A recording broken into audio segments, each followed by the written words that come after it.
Hello family, उम्मीद करता हूँ आप लोग खैरियत से होंगे। मैं बिल्कुल खैरियत से हूँ। तो कुछ व्लॉग नहीं है, बस ऐसे ही दिल में कुछ बात थी तो कहा आपसे कर लूँ, मैं ज़िक्र कर लूँ इसका।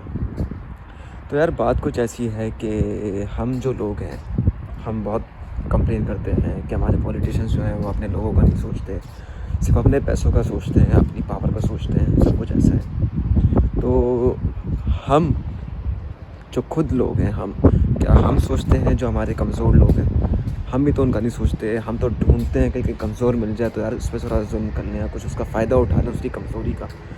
मैंने नहीं देखा, बहुत कम ऐसे लोग होते हैं जो कमज़ोर पे मतलब अपना दिल जताते हैं और उनकी हेल्प करते हैं, कुछ करते हैं। ये ख़्याल दिमाग में इस वजह से आया कि कल ही की बात है कि मैं सोशल मीडिया पे स्क्रॉल कर रहा था और आई केम अक्रॉस अ वीडियो। वो वीडियो में कुछ ये था कि भाई एक बंदा है, मुझे उसका नाम एग्जैक्टली नहीं पता।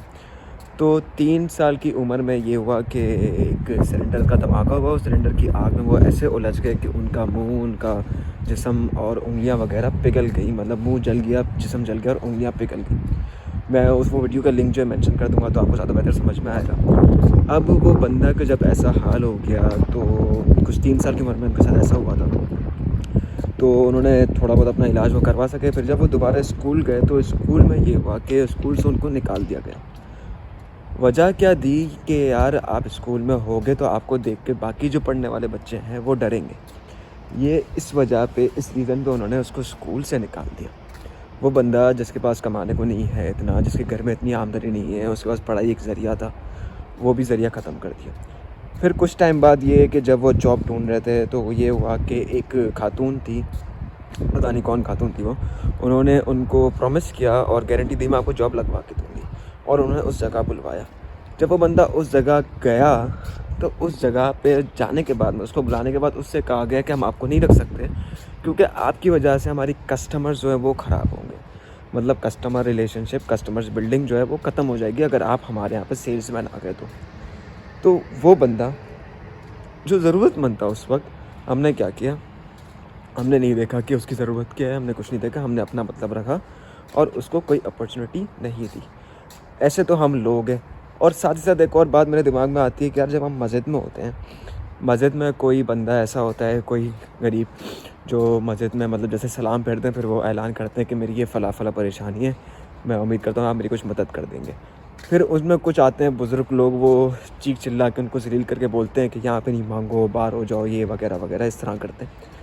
तो पहली तो ये बात कि वो जो बंदा मस्जिद में आया उसको आपने नहीं बुलाया कि जो आप इस तरह से चीख चिल्ला के हटा रहे हो, उसको अल्लाह ने बुलाया। अल्लाह ने बुलाया तभी तो वो मस्जिद में आया ना, क्योंकि अल्लाह के बगैर तो कुछ होता नहीं है, कुछ काम है ना। उसके नसीब में आना लिखा था तो वो मस्जिद में आया। पहली ये बात। दूसरी ये बात ये कि वो अल्लाह का घर है, मस्जिद आपका नहीं है, तो आप कौन होते हो चीख चिल्लाने वाले में चीख चिल्लाने वाले। आई अग्री कि मस्जिद में होते हुए आप खुदा से मांगो, बंदे से ना मांगो, ठीक है। तो लेकिन यही कॉन्सेप्ट जो है आपको तब याद क्यों नहीं आता जब मस्जिद के लिए चंदे का जिक्र हो रहा होता है। मस्जिद वाले खड़े होकर, जो मस्जिद की खिदमत वाले लोग होते हैं, वो प्लान बता रहे होते हैं अपना कि हम यहाँ पे ये बना रहे हैं, फला ज़मीन है या फिर मस्जिद का इतना खर्चा है, तो आप सबसे इतना चंदा जो जितना दे सके उतना चंदा रिक्वायर्ड है। तब कोई बुज़ुर्ग या तब वो मस्जिद के खिदमत वालों को ख्याल नहीं आता कि यार मस्जिद के अंदर हम लोग बंदों से मांग रहे हैं। हमें ये नहीं देखना, बस जहाँ पे हमें मौका मिल जाए हमने कमज़ोर इंसान को ज़लील कर देना है। ये चीज़ हमारे अंदर है, हमारी नेचर में है। और यही सेम चीज़ तो हमारे पॉलिटिशियंस हमारे साथ कर रहे हैं। हमें बुरा लग रहा है तो ज़ाहिर सी बात है जो हमसे कमज़ोर लोग हैं उनको ही बुरा लगता होगा। मुझे नहीं समझ में आता कि लोग क्या चाहते हैं, क्यों करते हैं ऐसा। जहाँ कमज़ोर दिखता है बजाय उसके कि हम उसकी मदद करें, बजाय इसके कि जो मस्जिद में मांग रहा है हम उसको साइड पे ले जाएं, उसको समझा दें कि यार मस्जिद के अंदर हो, आप अल्लाह से मांगो, अल्लाह आपकी मदद करेगा और ये मेरी तरफ से आपकी कुछ मदद है। यूँ क्यों नहीं करे भाई, अल्लाह ने हमें ही तो ज़रिया बनाया है ना। तो हम मदद नहीं करेंगे कमज़ोर इंसान की, हम उसको ज़लील करेंगे और उससे और अकेला महसूस कराएंगे।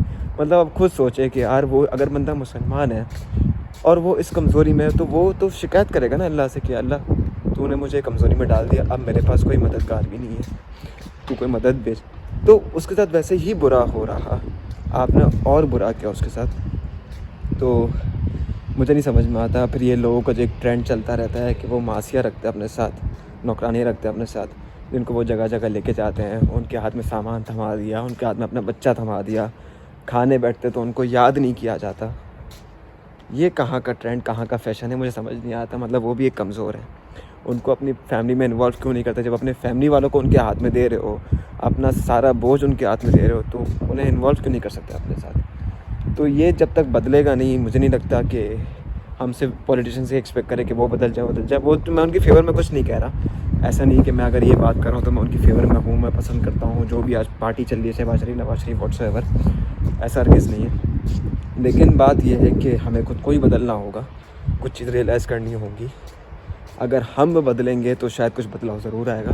नया साल तो हम हमेशा विश करते रहते हैं, लेकिन नए खुद हम कब बनेंगे, हम खुद कब चेंज होंगे? साल तो बदलता रहता है, हम जहाँ होते हैं हम वहीं के वहीं रहते हैं। कुछ हमें बदलना नहीं है, बस हम चाहते हैं बदलाव आता रहे, पता नहीं कैसे बदलाव आएगा। खैर, ये कुछ बात थी दिल में जो मैंने कह दी है आपसे। अच्छी लगी हो तो शेयर कर देना, ना लगी हो तो माज़रत। बस ये बात थी जो मैं कहना चाहता था, मैंने कह दी। उम्मीद करता हूँ आपको वीडियो अच्छी लगी होगी। फ़िलहाल के लिए इतना ही, अगली वीडियो में मिलते रहेंगे इंशाअल्लाह। अल्लाह हाफ़िज़।